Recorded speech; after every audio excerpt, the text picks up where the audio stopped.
Sobat Merauke Televisi, masih bersama saya Sandranti dalam dialog interaktif. Dan kita lanjut ya, cerita-cerita tadi mengenai mengikuti training center di Bali. Itu kan pasti ada perbedaan dari segi latihan ya, metode pelatihannya juga pasti ada berbeda. Mungkin bisa diceritakan tadi mau cerita soal apa? Pola makan. Pola makannya juga beda ya. Itu bagaimana sih pola makannya kalau ikut training center di Bali? Pola makannya pagi itu harus makan roti aja. Roti saja? Ya, roti sama teh. Roti berapa? Satu ini? 3. Oh. Terus? Ya habis makan roti kita latihan. Latihan, pulang, makan berat. Makan berat. Ya. Oh, siang. Ya. Ya. Terus istirahat penuh. Iya. Tidak boleh ada aktivitas. Tidak boleh ada aktivitas. Ya. Nah, kemudian nanti sorenya lagi. Sorenya lagi latihan. Berarti latihannya itu pagi sore? Ya, pagi sore. Selama berapa jam? 3 jam. 3 jam lah ya? Oke. Dan itu pasti butuh disiplin yang sangat tinggi ya? Iya. Kamu harus bangun pagi, harus ini, dan itu semua ada pelatihnya di sana masing-masing? Ada di sana ya? Oke, baik. Dan Kak Denny, untuk mengikuti training center seperti ini tuh sebenarnya bukan semua atlet pun ya harus ikut, itu orang-orang terpilih saja ya? Kalau kita bilang tim, berarti tim ini mereka ini sudah ikut sebuah tim telescouting ya. Iya. Ketika mereka ada pertandingan seperti Kapolda Cup contohnya, itu sudah ada tim telescouting melihat mana anak-anak yang punya kriteria bisa dimasukkan dalam, misalkan ikut seleksi dulu. Iya. Oh iya. Nah itu prosesnya sehingga bisa terpilih menjadi atlet PON 20 ini, khususnya di cabang olahraga voli pasir, seperti apa prosesnya? Ya tadi mereka mengikuti pertandingan di ajang di provinsi, Kapolda Cup tadi. Iya. Di situ datanglah dari semua daerah, dari MAPI pun ada, ya semua seluruh kabupaten Papua. Kapolda Cup ya. Nah, di situ sudah ada namanya tim telescouting. Mereka ini yang nanti melihat? Mereka yang memilihat dan memilih. Ya. Baik. Dari mungkin diambil bisa misalkan 10 lah ya. Itu kan bisa seleksi dulu lagi. Dari yang mereka ini itu diadakan seleksi training center juga. Ada berapa tahap seleksi? Saya rasa ada beberapa karena durasi waktu ya. Iya. Durasi waktu dilihat juga dari fisik, kemampuan dia. Jadi di situ lagi diseleksi untuk bisa menjadi satu tim lagi tadi, tim PON Papuanya. Iya. Nah kalau mereka ini sudah menjadi tim PON Papua, sudah melewati beberapa tahapan tadi. Iya. Tadi tim telescouting itu sudah mempunyai alasan masing-masing, baik teknik bermain, mungkin bakat jalan dimiliki, fisik segala macam, itu sudah menjadi rangkuman jadi satu. Kriterianya apa saja, mungkin bisa Kak Denny jelaskan secara spesifik? Tadi kan disebutkan ada bakat, kemudian juga secara fisik. Nah ini mungkin juga bisa jadi informasi untuk pemirsa di rumah. Mungkin fisiknya ada patokan tinggi badannya harus berapa. Nah itu kan kita perlu tahu juga. Ya kalau untuk khususnya voli ya, memang kita voli ya rata-rata. Kalau kemarin kami mengikuti di Mabesau, itu harus standarnya 180. 180 ya. Harus tinggi. Dan Tograd kita lihat di sini sudah mungkin paling tinggi. Iya. Tapi ketika ada di tim Mabes tenggelam. Ya, artinya tapi dengan komitmen saya yakin dia akan bisa menembus. Tapi karena tadi ada kelebihan. Manusia itu tidak mungkin akan sempurna lah ya. Tapi dengan tinggi yang kurang memadai di 180, tapi dia mempunyai jumping yang sangat tinggi.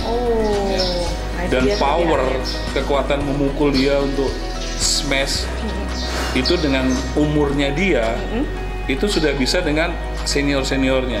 Nah ini kelasnya tadi, makanya yang saya bilang dari awal, kenapa saya lihat anak ini dia punya potensi yang luar biasa di atas kelas rata-rata untuk umurnya dia. Ya. Kalau untuk Papua mungkin saya bisa bilang ya dia mungkin the best-nya ya, saya belum lihat yang lain ya, tapi dengan yang sekarang dia miliki sudah mendekati apa tadi, karena seorang spike itu memukul bola kalau dengan teknik, dengan kita bilang tulus. Kita kalau mukul bola juga ada ketulusan juga. Jadi perlu pakai perasaan juga. Harus pakai ya. Ketika kita timing itu kita mengadakan lompatan gini, kita mukulnya ke depan, itu pantulan bola dia bisa keluar dengan tinggi yang melebihi target, disitulah kita bilang bagaimana anak ini dia memang punya progres yang luar biasa. Ya, kemampuan jumpingnya Adik Togref berapa? Kalau untuk kelasnya sudah, kalau kelas kita sudah di atas rata-rata. Sudah di atas rata-rata. Karena jumpingnya dia ya, saya ikuti dengan Sigit di TNI AU ada pemain nasional, Serka Sigit, junior saya. Lompatan dia nggak beda jauh, padahal Sigit itu hampir 2 meter. Wow. Tingginya Sigit hampir 2 meter. Mungkin bahkan dia 2 meter lah. Tapi untuk jumping ngeblok tidak beda jauh. Nah di sini terus power kekuatan dia memukulnya, ya memang karena mereka bilang anak-anak Papua itu tidak perlu kita bentuk dengan fitness, dengan apa tidak perlu. Dia dengan bakat alam sendiri tuh dia sudah mengalahkan orang yang rutinitas fitness dan akan lebih lama dia mempertahankan kondisi fisik dia seperti daripada kita yang ya membentuknya dengan barbel karena sudah secara alami dari kecil ya, tinggal bagaimana melatihnya ya, bagaimana dibentuknya saja nanti. Iya, terus dia juga memang dari awal sudah bisa servis jump set itu memang tidak semua pemain bisa. Tapi kalau servis jump setnya dia sudah memiliki juga. Jadi dan itu salah satu kriteria juga. Itu salah satu kriteria di voli pasir pun. Yang penting kan jump set juga. Ya, ketika kita mengadukan servis dengan jump set, di situ juga merupakan sumber poin kita. Di indoor juga sama ya. Di indoor kita ketika bisa jump set, lawan tidak bisa passing dengan sempurna, itu sumber poin kita juga. Ya. Gitu ya. Kemudian apalagi kriterianya sama itu? Ya tadi kita kembali ke fisik terus juga mungkin dilihat prestasi juga ya. Ketika misalkan tim tim Teleskosting melihat ini sudah bagus, mereka bisa di antara di final, tim ini bisa berada di finalnya, berarti ini bisa melengkapi tadi pemilihan tadi bahwa dia bisa mengangkat klub ini berprestasi juga. Ini salah satu bagian dari kriteria juga. Karena kita tidak juga mau ketika saya bawa ke sana juga, saya nggak mau bawa pemain yang kalau kita bilang kaleng-kaleng lah. Ya nanti kita di sana jujur ya, hampir 180 ke atas semua. Jadi tapi saya bilang saya nggak, dia sempat down ya, ini sempat mengalami down. Jangan lihat fisiknya dulu. Sempat ya, jadi saya sempat ini juga. Saya bilang kamu nggak usah lihat situnya dulu. Kamu yakin dengan kamu punya dulu. Nah ketika 3-4 hari dia sudah bisa menyesuaikan, baru timbul kepercayaan diri.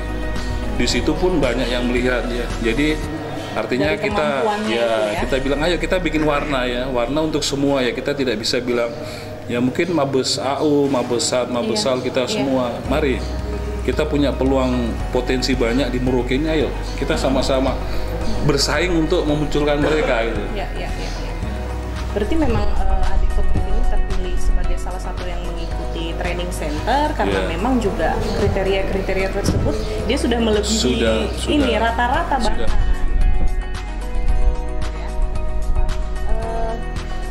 Kalau misalnya Adik Togref ini kan sudah mengikuti kompetisi itu kan kita lihat track recordnya sudah sangat panjang ya. Sudah dari mulai tingkat daerah, kemudian ke provinsi. Mungkin kampung lah ya. Dari kampung. Dari Citak Mita mendengar cerita-cerita dari omnya tadi yang memang juga seorang pemain voli ya, pemain voli profesional berarti ya. Nah, itu kan juga motivasi tuh dari awal kampung kemudian ikut ke Merauke, provinsi dan sehingga sampai ke nasional itu kan pasti banyak pengalaman nih. Nah, kalau dari Adik Togref itu melihat bagaimana sih perbedaan kualitas atlet yang ada di luar dengan yang ada di Papua? Apa kamu menganggapnya sama atau seperti apa? Silakan. Kalau untuk saya sih agak beda jauh. Beda jauh dari segi apa nih? Boleh kita tanya pendapatnya. Dari segi permainannya begitu. Dari segi permainan? Iya. Oke, baik. Kalau fisiknya sih Papua sih oke ya? Iya. Oke. Terus? Tapi dari segi permainan, ya yang punya kan dari luar. Teknik permainan mungkin ya? Begitu ya. Teknik permainan. Tapi kan Adik Togref sendiri itu tidak menjadi ini ya, kecilan hati lah, tidak akan menjadi mundur ya, tetap maju ya, tetap berjuang ya. Oke, baik. Itu terus kemudian Kalau perbedaan daya saing, biasanya kita kalau mengikuti kompetisi itu kan kita ada rasa kompetitif. Nah, kalau Adetograd melihat atlet-atlet perwakilan dari daerah lain itu rasa kompetitifnya seperti apa? Apakah sekuat Adetograd atau bagaimana? Kalau rasa Kompetitif? untuk saya sih Sama ya, Iya. sama-sama ingin meraih kemenangan. Iya, sama. Gitu ya. Dan ini kan juga selain ajang untuk berkompetisi atau bersaing juga membangun ini ya, relasi kekeluargaan, kan seperti itu ya. Iya. Begitu ya. Oke, baik. Nah, kemudian kalau dari pengalaman selama berkompetisi, apa hal yang kamu rasa sangat penting kamu lakukan untuk memenangkan sebuah kompetisi? Hal yang saya buat kalau masuk lapangan ya harus berkuat tenaga, Oke, bekerja dari keras, tenaga, kerja keras, ya, Dan yang gugup dengan lawan, jangan gugup ya, Ya. mental lah ya, Mental, persiapan mental, mental, ya. fisik, Fisik. ya, itu saja ya. Ya. Mungkin Kak Denny sebagai pembimbing mau menambahkan apa tuh kiat-kiat ya kiat kita untuk mengikuti satu pertandingan, yang penting satu, kita tetap berdoa ya. berdoa? Berdoa itu sudah yang paling wajib lah ya, paling penting melaksanakan sesuatu, apalagi pertandingan. Setelah iya, itu iya. tadilah konsentrasi. Ini kita butuh konsentrasi yang memang fuel bahwa kita ini sedang melakukan pertandingan tadi ya. Iya. Kalau yang lain hanya melengkapi lah ya. Kalau kita sudah latihan, kalau kita tidak kita latihan full juga, tidak konsentrasi juga susah. pasti akan susah ya. Akan buyar di lapangan karena kembali ke konsentrasi saja. Konsentrasi itu Iya. kuncinya ya. Oke, baik pemirsa, kita masih akan berbincang-bincang lagi, tapi setelah pesan-pesan yang berikut ini tetap bersama kami dalam Dialog Interaktif.